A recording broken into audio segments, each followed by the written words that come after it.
This one is a worker placement game, but also uses a pad of paper, and players are going to be taking their actions partially through that worker placement and partially through trading in resources in order to take actions on their sheet. The main goal here is to try and build out your kingdom while also protecting it from attacks, and the game offers a bunch of different scenarios with different challenges and different tweaks on the game to give you something a little bit different every time that you play. The game plays over 5 rounds, and like I said, each player is going to have a player sheet, but they're also going to have a board to track the various cards that they'll be collecting throughout the game, and then also a kingdom board where they're going to be keeping track of the defenses of their kingdom. At the start of each round, each player is going to get dealt a number of attack cards equal to the number of the round, which means that the game is going to be ramping up and getting more difficult as the game goes on. Each player is going to be putting those cards above this board here to be dealt with at the end of the round, and each one of these attack cards is going to have certain requirements that you're going to have to meet in order to overcome that attack. The catch here is that only some of these are going to be face up, allowing you to know the type of attacks that are coming,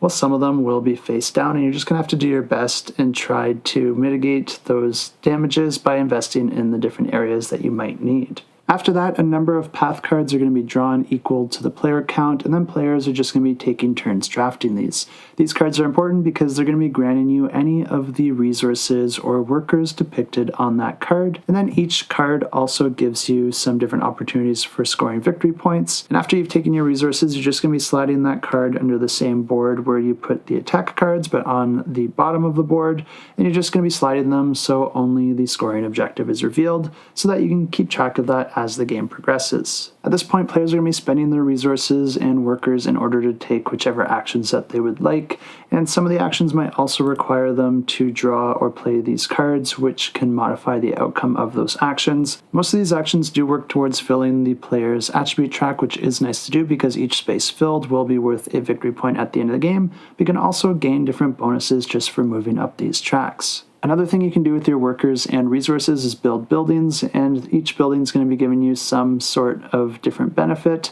but each of these buildings can also be upgraded often multiple times, improving that building and improving the benefit that it grants you. There's also an area of the board known as the wealth wheel, which will help you in various ways when it comes to gaining workers, increasing your production in different ways, or improving your infrastructure and weapons. For example, the quarry, forest, and farms can grant you all sorts of different resources, and then the training grounds can also be built in order to create more soldiers, which will help you with your defense. You can also build all sorts of prepared tactics, which is basically a fancy way to say traps. But of course, the main defenses here is the infrastructure itself, and you're going to be building different gates, towers, walls, and moats. And whenever you spend resources in order to upgrade those, you're going to be either placing or increasing a value of a die on your castle board. The higher value you have there, the more defenses you'll have in that area. But after all the players have performed the actions that they would like, you're going to be coming to the end of the round where each player is going to have to pay food equal to the current round that they're in.